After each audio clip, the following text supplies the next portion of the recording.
একজন ভিক্ষুক সে যদি আরেকজন ভিক্ষুকের কাছে গিয়ে বলে, ভাই আমারে 10টা টাকা দাও, সে 10 টাকা পাবে কই? সারাদিন খয়রাত করিয়া পাইছে মোটে 5 টাকা, তোমার তো 10 টাকা দিতে পারবে না। ও ভিক্ষুক, তুমিও ভিক্ষুক। সুতরাং গোটা বিশ্ববাসী হচ্ছে আল্লাহ পাকের কাছে ভিক্ষুক। সবগুলি কি ভিক্ষুক। প্রধানমন্ত্রী হোক, প্রেসিডেন্ট হোক, প্রধান সেনাপতি হোক, আল্লাহ পাকের দরবারে এগুলি কিচ্ছুই না, গোলাম। এগুলি সব কি? গোলাম আর গোলাম। সুতরাং মাথা নত করা যাবে না কারোর সামনে। এই প্রকৃতি, এই নেচার শেখাচ্ছে একজন আছেন, সেটাকে বুঝতে হবে। বোঝার জন্য আল্লাহ কি দিয়েছেন? কি বোঝার জন্য আল্লাহ পাক মানুষকে ব্রেন দিয়েছেন, বিবেক দিয়েছেন। শোনার জন্য কান দিয়েছেন, দেখার জন্য চোখ দিয়েছেন। আল্লাহ পাক বলছেন, লাহুম কুলুবুন লা ইয়াফকাহুনা বিহা ওয়া লাহুম আয়ুনুন লা ইউবসিরুনা বিহা ওয়া লাহুম আযানুন লা ইয়াসমাউনা বিহা উলাইকা কাল আনআম বাল হুম আযাল উলাইকা হুমুল গাফিলুন। আমি যাদেরকে কান দিয়েছিলাম, কলব দিয়েছিলাম, বিবেক দিয়েছিলাম, বিবেক দিয়ে সব বুঝলো, কিন্তু আমারে বুঝলো না। বিবেক দিয়া সব বুঝলো, বিবেক দিয়া সমস্ত জিনিস, নিজের স্বার্থের জিনিসগুলি বুঝলো, কিন্তু আল্লাহকে বুঝলো না। কান দিয়েছিলাম শোনার জন্য, কান শুনলো, বাজে কথা শুনলো, সব শুনলো, কিন্তু হকের দাওয়াত তার কানের মধ্যে ঢুকলো না। হক বুঝলো না, হক শুনলো না, হক দেখলো না, সত্যকে চিনতে পারলো না। আল্লাহ পাক বলেন, উলাইকা কাল আনআম, এরা হলো চতুষ্পদ জানোয়ার, জানোয়ার পশু। আল্লাহ কয় না খালি পশু কইলে সারে না, বাল হুম আযাল, একেবারে পশুর চাইতেও নিকৃষ্ট। কারণ কি? কারণ হলো পশু অবিশ্বাসী নয়, পশু অবিশ্বাসী নয়, পশু কাফের নয়, পশু মুশরিক নয়, পশু মুরতাদ নয়, পশু নাস্তিক নয়, ঠিক কিনা? সুতরাং পশুর চাইতেও খারাপ, পশুর চাইতেও খারাপ। পশু যেটা বোঝে তাও বোঝে না। পশু তো অন্তত মালিকের আনুগত্য করে, তার কথা শোনে, যার খায় তার কথা শোনে। কুত্তাটাও, কুকুরও যার খায় তার কথা শোনে, ঠিক কিনা গণ? অথচ যে আল্লাহ রাব্বুল আলামিন খেতে দিলেন, পড়তে দিলেন, সব কিছু দিলেন, তার ইবাদতটা বুঝতে চেষ্টা করলো না, তার ইবাদত বুঝতে চেষ্টা করলো না, তার গোলামি করতে জানলো না। সুতরাং এগুলি হচ্ছে উলাইকা কাল আনআম, এগুলি চতুষ্পদ জন্তু এবং জানোয়ারের মতো, বরং তার থেকেও নিকৃষ্ট। মানুষকে আল্লাহ পাক জ্ঞান দিয়েছিলেন, সেই জ্ঞান দিয়ে সে দূরবীন আবিষ্কার করলো, জ্ঞান দিয়ে দূরবীন আবিষ্কার করলো, যাতে করে শকুনের চাইতেও তীক্ষ্ণ দৃষ্টি সম্পন্ন হয়। সে গাড়ি আবিষ্কার করলো যাতে করে চিতাবাঘের চাইতেও বেশি দৌড়াইতে পারে। সে সাবমেরিন আবিষ্কার করলো যাতে করে মাছের চাইতেও বেশি দ্রুতগামী হয়ে চলতে পারে পানির তলা দিয়া। সব কিছুই করলো, কিন্তু তার মনুষ্যত্বকে বাড়াইতে পারলো না, মনুষ্যত্বকে বাড়াতে পারলো না। এই মনুষ্যত্বই ছিল সবচেয়ে বড় জিনিস। কবি বলছেন, মুঝে ये डर है कि दिले जिंदा तू ना मर जाए, मुझे ये डर है कि दिले जिंदा तू ना मर जाए, कि जिंदगानी इबारत है तेरे जीने से, मुझे ये डर है कि दिले जिंदा तू ना मर जाए। আমার এই ভয় হয়, হে আমার জীবন্ত আত্মা, তোর না অপমৃত্যু হয়ে যায়। কারণ তোর যদি অপমৃত্যু হয় তাহলে আমার তো বেঁচে থাকার কোনো লাভ নাই। আমরা তো আমাদের আত্মা, জীবিত আত্মাকে মেরে ফেলছি, জীবিত আত্মাকে মেরে ফেলছি, আত্মাকে বিকশিত করছি না। আত্মাকে বিকশিত করতে হবে। এই আত্মা বিকশিত হবে কিভাবে? সব জিনিসের খাবার আল্লাহ পাক এই জমিনে তৈরি করেছেন, ঠিক কিনা করে? সকলের খাবার এই জমিন। মানুষ যেহেতু তৈরি হয়েছে এই মাটি দিয়ে, সেই জন্য আল্লাহ রাব্বুল আলামিন মানুষের খাবার মাটি দিয়ে তৈরি করে দিয়েছেন। কলা দিয়েছেন, কচু দিয়েছেন, আলু দিয়েছেন, মূলা দিয়েছেন, তাল দিয়েছেন, বেল দিয়েছেন, মাছ দিয়েছেন, তরকারি দিয়েছেন, পনির দিয়েছেন, দুধ দিয়েছেন, গোশত দিয়েছেন। খাবারের কোনো অভাব রাখেন নাই, সব মাটি দিয়েছে। কিন্তু যেই রুহটা আমাদের ভিতরে, যে আত্মাটা আমাদের মধ্যে, যে আত্মা থাকলে পরে বাসি, আত্মা না থাকলে পরে মরে যাই, সেই রুহের খাবার আমরা কেউ দিতেছি না। রুহটা কি? আল্লাহ পাক বলছেন, নবী আপনাকে প্রশ্ন করা হয়, ওয়ায়াসআলুনাকা আনির রূহ কুলির রূহু মিন আমরি রাব্বি। নবী হে, প্রশ্ন করা হয় রূহ কি জিনিস? এর জবাব হচ্ছে এই বলে দিন, রূহ হচ্ছে আল্লাহর একটু অর্ডার, একটু হুকুম তোমার ভিতরে কাজ করছে। ওই রূহেরও কিছু খাবার আছে, ওই রূহেরও কিছু খাবার আছে। সেই রূহকে খাবার জমিনে তৈরি হবে না। রূহ গোশত খাবে না, পনির খাবে না, দুধ খাবে না, সর খাবে না, ফল খাবে না, কি খাবে?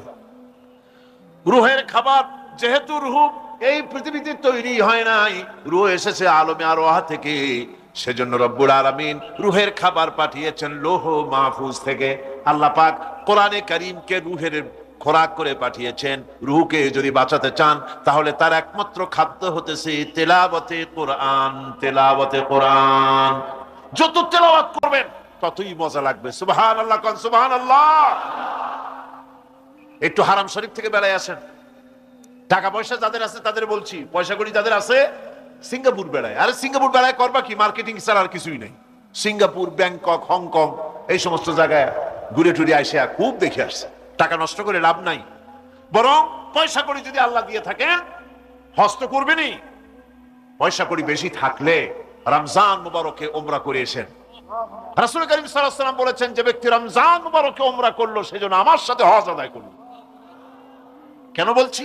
এই জন্য বললাম, আল্লাহ পাক আমাকে কয়েকবার নসিব করেছেন। সেখানে যখন রমজান মুবারকে যখন তেলাওয়াত হতে থাকে তারাবিহের ভেতরে, মনে হচ্ছে যেন আকাশ থেকে ওহী নাজিল হতেছে। মানুষের চোখের পানি, নাকের পানি একাকার হয়ে যায় হারাম শরীফের ভিতরে। সেখানে তো মুনাজাত সারা বছর মুনাজাত হয় না, মুনাজাত হয় রমজান মুবারকে বেতেরের নামাজের ভিতরে। বেতেরের নামাজের ভিতরে ইমাম সাহেব হাত তুলে মুনাজাত করেন। অন্তত 8 থেকে 10 লক্ষ মানুষ হজের মৌসুমের মতো কাঁদতে কাঁদতে পাগল হয়ে যায়। কোরআন কি মজা! কোরআন হচ্ছে রুহের খাবার। আমরা তো রুহের খাওয়াই না।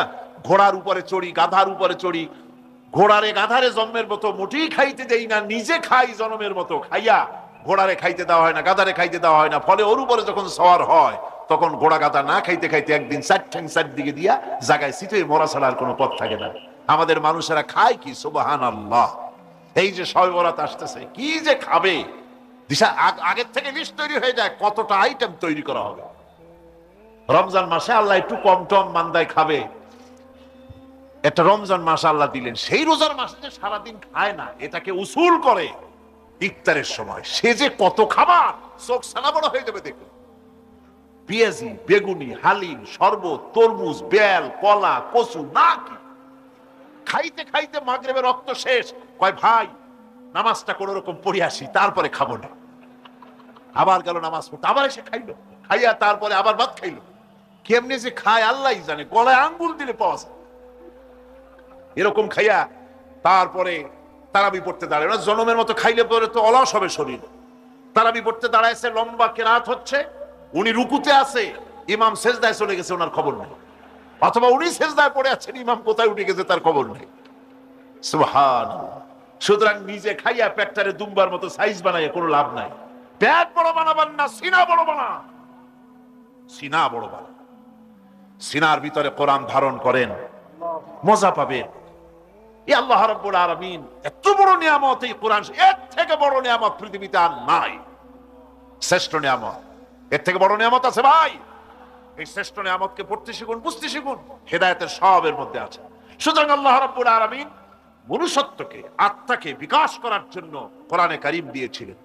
মানুষ এই জ্ঞান দিয়ে আবিষ্কারের পিছনে চলে গেল। হ্যাঁ, আবিষ্কার দরকার আছে, মোটেই আমি এটাকে অস্বীকার করি না, সব দরকার। কিন্তু সেই সাথে আল্লাহ পাকের সাথে যে সম্পর্কটা থাকা দরকার ছিল, সেই সম্পর্ক থেকে মানুষ নিজেকে বিচ্ছিন্ন করেছে। কোরআনে কারীমে আল্লাহ পাক বলছেন, লাকাদ খালাকনাল ইনসানা ফি আহসানি তাকওয়িম। সব থেকে সুন্দর করে বানিয়েছি কারে? মানুষ। চিল্লা এখন কারে? মানুষ হলো সবচাইতে সুন্দর, সবচাইতে সুন্দর সৃষ্টি আমার। ওগুলা, এই মানুষগুলি হচ্ছে আশরাফুল মখলুকাত। মানুষ কি মখলুকাত? সৃষ্টির সেরা। আপনারা সৃষ্টির সেরা হইলেন কি দিয়া? আপনারা কি বাঘের মতো দৌড়াতে পারেন? বল্লার মতো হুল ফুড়াইতে পারেন? কুত্তার মতো কামড়াইতে পারেন? হাতির মতো শক্তি আছে? গরিলার মতো শক্তি আছে? মাছের মতো সাঁতরাইতে পারেন? সাপের মতো ক্রুদ্ধতা আছে? সিংহের মতো হিংস্রতা আছে? তো কিসের, কোন দিক থেকে আপনি আশরাফুল মখলুকাত হলেন? আশরাফুল মখলুকাত হয়েছেন জ্ঞানের কারণে। কিসের কারণে? সেই জ্ঞানটার জন্যই তো আপনি সৃষ্টির সেরা। এই সৃষ্টির সেরা মানুষ, সুন্দর মানুষ, এই মানুষগুলি সুম্মা রাদাদনাহু ফি আসফালা সাফিলিন, সুম্মা রাদাদনাহু আসফালা সাফিলিন। এই মানুষ নিচে নামতে নামতে এত নিচে নামে, শয়তান অবাক হয়ে গালে হাত দিয়া নিচের দিকে তাকাইয়া দেখে আর চিন্তা করে এর দূর নামলো কেমনে। শয়তান অবাক হয়ে যায় মানুষের অবস্থা দেখে। আজ America, British parliament, American parliament আইন পাশ করে পুরুষে পুরুষে বিবাহ জায়েজ করে দিয়েছে সেখানে। নাউযুবিল্লাহি মিন যালিক। শয়তানের চাইতে অনেক কিছু। শয়তান ওই সব কাম জানেও না, বোঝেও না। শয়তান তো ভালো কুত্তাও জানে না, ঠিক কিনা কর? কুকুরেও সমকামিতা করে না, শুয়োরেও করে না, গাধায়ও করে না। মানুষ কোথায় নামছে? এই মানুষ সৃষ্টির সেরা বানিয়েছিলাম, শয়তানের চাইতে নিকৃষ্ট হয়ে গেল। আল্লাহ পাক বলেন, ইল্লাল্লাযীনা আমানু ওয়া আমিলুস সালিহাতি ফালাহুম আজরুন গায়রু মামনুন। কিন্তু যারা ঈমান এনেছে, আমলে সালেহ করেছে, তাদের জন্য রয়েছে অপুরন্ত পুরস্কার। এই অপুরন্ত পুরস্কার আল্লাহ রাব্বুল আলামিন দান করবেন যারা নাকি মুমিন বান্দা, যারা নাকি ইবাদত করবে তাদের জন্য। এখন আমি আপনাদেরকে বলতেছিলাম যে ইবাদত গোলামি অর্থে, এর গোলামির পূর্ণ অর্থ সেটা হচ্ছে যে ব্যক্তি, পরিবার, সমাজ ও রাষ্ট্র, জীবনের সকল ক্ষেত্রে গোলামি করতে হবে কার? আল্লাহ পাকের। এই ইবাদত শব্দটাকে কোরআনে কারিমে কয়েকটা অর্থে ব্যবহার করা হয়েছে। সে অর্থগুলি আমাদের জানা দরকার। যেমন ইবাদত এবং দাসত্ব অর্থে আল্লাহ পাক বলছেন, সুম্মা আরসালনা মূসা ওয়া আখাহু হারুনা বিআয়াতিনা ওয়া সুলতানিম মুবিন। অতঃপর মূসা এবং তার ভাই হারুনকে আমার নিদর্শন দিয়ে তাদেরকে সুস্পষ্ট রূপে প্রমাণ সহ ফেরাউন এবং তার সভাসদের কাছে আমি পাঠিয়ে দিলাম। তারা যখন তাদের কাছে গিয়ে দ্বীনের দাওয়াত দিল, তখন তারা কি বলল? ফাকালু আনুমিনু লিবাশারাইনি মিসলিনা ওয়া কওমুহুমা লানা আবিদুন। আমি যখন তাদেরকে পাঠালাম, তারা যখন দ্বীনের দাওয়াত দিলেন, ইবাদতের দাওয়াত দিলেন, তখন তারা বলল, আমরা কি এমন আমাদেরই মতো দুজন মানুষের আনুগত্য করব?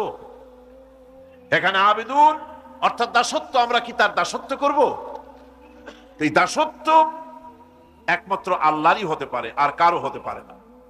সেজন্য কোরআনে কারীম অন্যত্র বলছে, ইয়া আইয়ুহাল্লাযীনা আমানু কুলু মিন তাইয়্যিবাতি মা রাযাকনাকুম ওয়াশকুরু লিল্লাহি ইন কুনতুম ইয়্যাহু তা'বুদুন। হে ঈমানদারেরা, তোমরা যদি আমার ইবাদত করো, তবে আমি তোমাদেরকে যে সব পবিত্র জিনিস দান করেছি তা খাও এবং আল্লাহর শুকর আদায় করো। তো ইবাদত আল্লাহ পাকের করলে আল্লাহ পাক তাদেরকে খেতে দিবেন, পড়তে দিবেন, সবকিছু আল্লাহ পাক করে দিবেন। তো আল্লাহ পাকের ইবাদত করতে হবে, আল্লাহ পাকের উপর ঈমান আনতে হবে, আর তাগুতকে অস্বীকার করতে হবে। অন্য আরেকটি আয়াতে কথাটা এভাবে এসেছে, ফামান ইয়াকফুর বিত্তাগুতি ওয়া ইউমিন বিল্লাহি ফাকাদ ইসতামসাকা বিল উরওয়াতিল উসকা লা ফিসামা লাহা ওয়াল্লাহু সামিউন আলীম। ফামান ইয়াকফুর বিত্তাগুত, যে ব্যক্তি তাগুতকে অস্বীকার করলো, ওয়া ইউমিন বিল্লাহ এবং আল্লাহর উপর ঈমান এনেছে, ফাকাদ ইসতামসাকা বিল উরওয়াতিল উসকা, সে এমন এক মহান অবলম্বন ধারণ করলো যে কোনো জিনিসই তাকে বিচ্ছিন্ন করে দিতে পারবে না। এমন এক মহান অবলম্বন ধারণ করেছে। সুতরাং আল্লাহর উপর ঈমান আনতে হবে, তাগুতকে অস্বীকার করতে হবে। ইবাদত জীবনের সকল ক্ষেত্রে করতে হবে কার? আল্লাহ পাক। কোরআনে কারীম বলছে, এর আগে আমি প্রথমে শুনিয়েছি, সমস্ত নবীরা আম্বিয়া আলাইহিস সালাম তারা তার নিজের জাতিকে গোলামির জন্য দাওয়াত দিয়েছেন। আল্লাহ পাকের বলেছেন আমার জাতি, একমাত্র নবী মুহাম্মদ রাসূলুল্লাহ সাল্লাল্লাহু আলাইহি ওয়াসাল্লাম আমার জাতি তিনি বলেন নাই। তাকে দিয়ে আল্লাহ পাক বলেছেন, ইয়া আইয়ুহান নাসু উবুদু রাব্বাকুমুল্লাযী খালাকাকুম ওয়াল্লাযীনা মিন ক্বাবলিকুম লাআল্লাকুম তাত্তাকুন। ইয়া আইয়ুহান নাসু উবুদু রাব্বাকুমুল্লাযী খালাকাকুম, রাব্বাকুম উবুদু রাব্বাকুম আয় আতিউ রাব্বাকুম, গোলামি করো, আনুগত্য করো, দাসত্ব করো তোমার সেই প্রভুর, সেই রবের যিনি তোমাকে সৃষ্টি করেছেন। তার আনুগত্য জীবনের সব ক্ষেত্রে করো। এক জায়গায় করলে হবে না, সব জায়গায় করলে হবে। আগামী রাত্রিটা হচ্ছে শবে বরাত, তাই না? বোঝেন নাকি বোঝেন না? আগামী রাত্রিটাই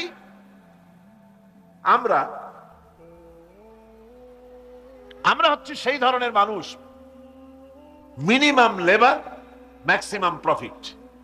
অল্প কাজ করে বেশি প্রফিট যদি করা যায় আমরা সেই পক্ষে বেশি।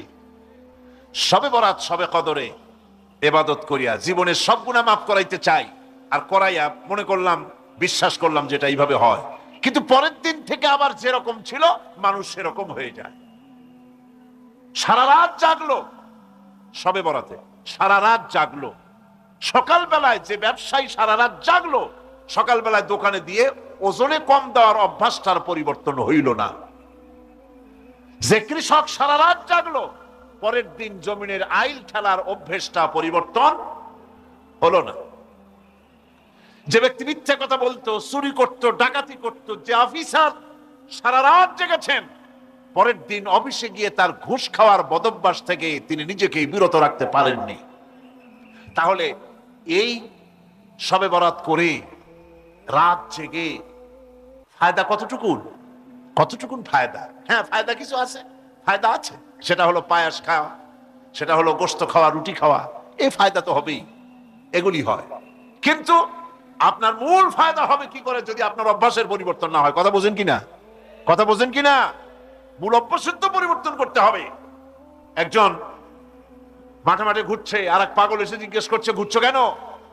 ঘুরবো না, আগামীকাল কোরবানির দিন, গরু তালাশ করতেছি, গরু পাচ্ছি না, বাজারে টাজারে ঘুরলাম, আবার আর এক বাজারে যাচ্ছি। আরে বাজারে গরু কেন? মাঠে কত গরু আছে, একটা ধরে জবাই দিলেই তো হয়। লোকটি বলছে, দেখো পরের গরু জবাই দিলে তা তো গোনা হবে। কয় না, তুমি অঙ্ক বোঝো না। গরু জারি হোক, কোরবানির দিনে গরু জবাও যদি করো তাহলে সব তো একটা হবে। কোরবানি উপলক্ষে জবাও করছে, একটা সব পাবা না? তো কোরবানির জন্য একটা সব হবে, আর চুরির জন্য অবশ্যই একটা পাপ হবে। কোরবানি যখন দিবা তো কোরবানির সব আর চুরির পাপ ভগ্নাংশের মতো কাটাকাটি হয়ে যাবে, গোশত খাবা ফাও। তো মানুষের অবস্থা তো তাই হয়েছে। মানুষের অবস্থা হয়েছে শবে বরাতে সারা রাত জাগবো, কান্দাকাটি করবো, ফাও গুনাহ মাফ হয়ে যাবে, আর গোশত রুটি তো আছেই, যদ্দূর পারলাম খাইলাম। পরের দিন টু ফুর্তি, নো চিন্তা। নাউযুবিল্লাহি মিন যালিক। এই কান্দারও দাম নাই, আর এই ধরনের রাত জাগারও দাম নাই, এই ধরনের ইবাদত করেও দাম নাই। ইবাদতটা হচ্ছে জীবনের সব ক্ষেত্রে ইবাদত করতে হবে। ইবাদত সম্পর্কে মিস ইন্টারপ্রিটেশন যেটা এসেছে, ভুল অর্থ যেটা এসেছে, সেই ভুল অর্থের কারণে মানুষ শুধু মনে করে নামাজ, রোজা, হজ, যাকাতই শুধু ইবাদত না। ইবাদত হচ্ছে জীবনের সকল ক্ষেত্রে গোলামিটা হতে হবে আল্লাহ পাকের সব জায়গায়। পার্লামেন্টে গোলামি হবে কার? কোর্ট কাছারিতে কার? অফিস আদালতে কার? স্কুলে কলেজে কার? খেতে খামারে কার? রান্নাঘরে, নিজের ঘরে, পরিবারে, সব জায়গায় আনুগত্য কার? কেবলমাত্র আল্লাহ সুবহানাহু ওয়া তাআলার হুকুম অনুযায়ী জীবন পালন করার নামই হচ্ছে ইবাদত। এই ইবাদত, নামাজ পড়ার নাম ইবাদত, নামাজ না পড়ার নামও ইবাদত। রোজা রাখার নামও ইবাদত, রোজা না রাখাও ইবাদত। এখন আপনারা বলতে পারেন, যেটা ঠিক কি আশ্চর্য কথা শুনাইলেন, নামাজ পড়া তো ইবাদত, নামাজ না পড়া আবার কোন দেশে ইবাদত? রোজা রাখা তো ইবাদত, রোজা না রাখা কোন দেশে ইবাদত? মূল কথা হচ্ছে 5 ওয়াক্ত নামাজ সময় মতো পড়বেন, তা তো আপনার ইবাদত হবে। কিন্তু সূর্য উদয়ের সময়, সূর্য ঠিক মাথার উপরে থাকার সময়, সূর্য ঠিক অস্তগামী হওয়ার সময় নামাজ পড়া জায়েজ নাই, সেজদা করা জায়েজ নাই, হারাম করা হয়েছে। সুতরাং এই 3 সময় নামাজ না পড়াটাই ইবাদত। সারা বছর রোজা রাখবেন, ইবাদত হবে, কিন্তু 2 ঈদের 5 দিন রোজা রাখা হারাম করা হয়েছে, ওই 5 দিন রোজা না রাখাটাই, তার অর্থ হলো জীবনের সমস্ত কাজটাই হলো ইবাদত হবে, যদি মুসলমান আল্লাহর হুকুম মাফিক তার জীবনকে পরিচালনা করে। আপনার চোখের চাহনিটাও তো ইবাদত হবে। সুবহানাল্লাহ। এই চোখ দিয়ে গুনাহ কামাই করা যাবে, আবার এই চোখ দিয়ে সওয়াব কামাই করা যাবে। যদি কোনো সন্তান তার মা বাপের দিকে ভক্তির নজরে, মহব্বতের নজরে যদি তাকায়, নবীজি বলেছেন একটা কবুল নফল হজের সওয়াব আমলনামায় লেখা যাবে। সাহাবীরা প্রশ্ন করেছেন, যদি কেউ 100 বার তাকায় তো কি হবে? নবীজি বলেছেন, আল্লাহ রাব্বুল আলামিনের নিয়ামতের ভান্ডার অফুরন্ত নিয়ামতের, সেখানে কোনো অভাব নাই। যদি কোনো বান্দা যদি তার মা বাপের দিকে দৈনিক 100 বার তাকায় তো ওই বান্দার আমলনামায় 100 কবুল নফল হজের সওয়াব লেখা যাবে। তাহলে দেখা গেল চোখের চাহনি আপনার ইবাদত, আপনার ঘুম ইবাদত, আপনার চাকরি ইবাদত, আপনার ব্যবসা বাণিজ্য ইবাদত। তার মানে হলো আল্লাহর গোলামি, আল্লাহর হুকুম অনুযায়ী কাজ করার নামই হচ্ছে ইবাদত। ইয়াকা নাবুদু ওয়া ইয়াকা নাস্তাঈন। পড়েন সবাই, ইয়াকা নাবুদু ওয়া ইয়াকা নাস্তাঈন। আল্লাহ তাআলা একমাত্র তোমার গোলামি করি, তোমারই আনুগত্য করি, তুমি ছাড়া কারো গোলামি করি না, তুমি ছাড়া কারো গোলামি করি না। এখন দোকানদার নামাজের মধ্যে পড়লো ইয়াকা নাবুদু। ইয়াকা নাবুদু, নাবুদু শব্দটা হচ্ছে মুজারের সিগা। এর মধ্যে 2টা কাল পাওয়া যায়, বর্তমান আর ভবিষ্যৎ, 2টি কাল পাওয়া যায়। নাবুদু এই শব্দ দিয়ে বোঝানো হচ্ছে কি, আল্লাহ পাক এই নামাজের ভিতরে যেমন তোমার হুকুম পালন করে নামাজ আদায় করছি, যেমন নামাজের ভিতরে কিছু খাওয়া যায় না, বাইরে খাওয়া জায়েজ ছিল, নামাজ পড়ছি বলে খানাটা আমার জন্য হারাম হয়ে গেছে। কথা বলা জায়েজ ছিল, নামাজের ভিতরে কথা বলা হারাম করে দিলাম। এদিক ওদিক তাকানো জায়েজ ছিল, নামাজের ভিতরে এদিক ওদিক তাকানো বন্ধ করে দিলাম। তার মানে আমার জন্য চিরস্থায়ী, সব সময়ের জন্য আমার জন্য হালাল করে দেওয়া জিনিসগুলি এই নামাজের ভিতরে অল্প সময়ের জন্য হারাম করে প্রমাণ করে দিলাম। মাবুদ গো, এই নামাজের পরে চিরস্থায়ী হারামগুলি এইভাবে আমার জন্য হারাম করে নেব। ইয়াকা নাবুদু, নামাজটা পড়ছি যেভাবে করে, নামাজের বাইরের জীবন চালাবো সেইভাবে করে। সেজদা দিলেই তো সওয়াব হয়, সেজদা দিলে কি হয়? সওয়াব হয়। যদি কেউ 5-6টা সেজদা দিয়ে দেয় 1 রাকাতের মধ্যে তো কি হবে? যদি কেউ নামাজ পড়লে তো সওয়াব হয়। ফজরের নামাজ যদি 4 রাকাত পড়ে তো কি হবে? মাগরিবের নামাজ যদি 2 রাকাত পড়ে অথবা 4 রাকাত পড়ে তো কি হবে?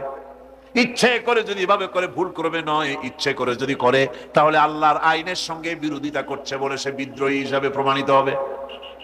সুতরাং কথা হচ্ছে নামাজের ভিতরে আল্লাহ পাক ইয়াকা নাবুদু, এই নামাজের ভিতরে তোমার হুকুম মেনে যেভাবে নামাজ আদায় করি, নামাজের বাইরের জীবনটাও তোমার হুকুম মেনে পালন করব। এটাই হচ্ছে ইবাদতের মূল থিম, মূল আইডিয়া, মূল ফিলোসফি। নামাজ ইবাদত করতে হবে জীবনের সব ক্ষেত্রে। নামাজের ভিতরে বললাম ইয়াকা নাবুদু, দোকানদার, এ লোকটা কি? দোকানদার, ঘি বিক্রি করবে, ঘি আনছে দোকান, তারপরে নামাজ পড়তে দাঁড়িয়েছে। দোকানের পিছনে ছোট্ট ঘর আছে, নামাজ পড়তে দাঁড়িয়েছে, শুরু করে দিল আল্লাহু আকবার, আলহামদুলিল্লাহি রাব্বিল আলামিন, আর রহমানির রহিম, মালিকি ইয়াউমিদ্দিন, ইয়াকা নাবুদু ওয়া ইয়াকা। তাড়াতাড়ি পড়তে হবে যেহেতু খরিদ্দার আসতেছে। খরিদ্দার 2-4 জন ভিড় জমা এসে নামাজ ছেড়ে দিয়েছে। কর্মচারীকে ডাকছে, পেরেশন ভিতরে আসলো, আমি তো কেবল খাঁটি ঘি নিয়ে আসছি, ওর মধ্যে তো ভেজাল দিই নাই। তাড়াতাড়ি করে ওর মধ্যে যা দিয়ে ভেজাল দিতে হয় ভেজাল ডাল দিয়ে ঠিক মতো দিয়া তারপরে বিক্রি করবি। 100 টাকা কিনছিস, 250 টাকা করে বিক্রি করবি। আল্লাহু আকবার, আর রহমানির রহিম, মালিকি ইয়াউমিদ্দিন, ইয়াকা নাবুদু ওয়া ইয়াকা নাস্তাঈন। এটা নামাজ হইল কর? এই নামাজের আল্লাহর কোনো দরকার আছে? কোনো দরকার নাই। ইবাদত তো হবে নামাজ যার হুকুমে, ব্যবসা তার হুকুমে। নামাজে সেজদা দিব যার হুকুমে, রোজা রাখবো তার হুকুমে, নামাজ পড়বো যার হুকুমে, অর্থনীতি চালাবো তার হুকুমে, নামাজ পড়বো যার হুকুমে আমার দেশের কলকারখানা চলবে, নামাজ পড়বে যার হুকুমে পার্লামেন্ট চলবে, তার হুকুমে, নামাজ পড়বো যার হুকুমে, রাজনীতি চলবে তার হুকুমে। এর উল্টা পাল্টা যদি হয় মুসলমান মানতে পারে কখনই। সুতরাং মুসলমানকে আনুগত্যের মস্তককে অবনত করে দিতে হবে আল্লাহ পাকের সামনে। আল্লাহর সঙ্গে আর বান্দার সঙ্গে হক আছে, বান্দার উপরে আল্লাহর হক এবং আল্লাহর উপরে বান্দার হক কি, এ ব্যাপারে একটি হাদিস আপনাদেরকে শোনানো যায়।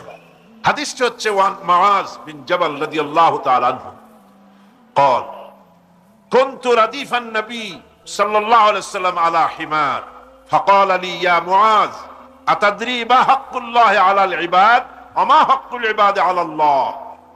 হযরত মুআজ বিন জাবাল রাদিয়াল্লাহু তাআলা আনহু বলেন যে আমি রাসূল করিম সাল্লাল্লাহু আলাইহি ওয়াসাল্লামের পেছনে তার গাধায় সওয়ার ছিলাম। তিনি আমাকে জিজ্ঞেস করলেন, মুআজ তুমি কি জানো বান্দার উপরে আল্লাহর হক কি এবং আল্লাহর উপরে বান্দার হক কি? তিনি বললেন, আল্লাহু ওয়া রাসূলুহু আ'লামু, আল্লাহ এবং তার রাসূল খুব ভালো করে জানেন। রাসূল করিম সাল্লাল্লাহু আলাইহি ওয়াসাল্লাম জবাব দিলেন, ক্বালা হাক্কুল্লাহি আলাল ইবাদ আন ইয়াবুদুহু ওয়া লা ইউশরিকু বিহি শাইআ ওয়া হাক্কুল ইবাদি আলাল্লাহ আন লা ইউআযযিবু মান লা ইউশরিক বিহি শাইআ। আল্লাহর নবী বলেন, বান্দার উপরে আল্লাহর উপরে বান্দার হক হতেছে, আল্লাহর উপরে বান্দার হক হতেছে বান্দা আল্লাহ পাকের ইবাদত করবে, আল্লাহর গোলামি করবে, আল্লাহর আনুগত্য করবে, দাসত্ব করবে। সেই আনুগত্য, ইবাদত আর গোলামির ভিতরে কাউকে শরীক স্থাপন করবে না। বান্দার উপরে আল্লাহর হক হতেছে যেই বান্দা আল্লাহ পাকের ইবাদত করবে, গোলামি করবে আর কোন শিরক করবে না, কিয়ামতের দিন ওই বান্দা সম্পর্কে আল্লাহর হক হবে বান্দাকে জাহান্নামের আগুন আল্লাহ পাক হারাম করে দিয়ে তার জান্নাত দিয়ে দিবেন। এটাই হলো বান্দার উপর আল্লাহ পাকের হক। সুতরাং ইবাদত হবে সলিড কার জন্য? আল্লাহ পাকের জন্য। জোরে বলেন কার জন্য? একমাত্র, কেবলমাত্র, শুধুমাত্র আল্লাহ পাকের জন্য গোলামি হবে।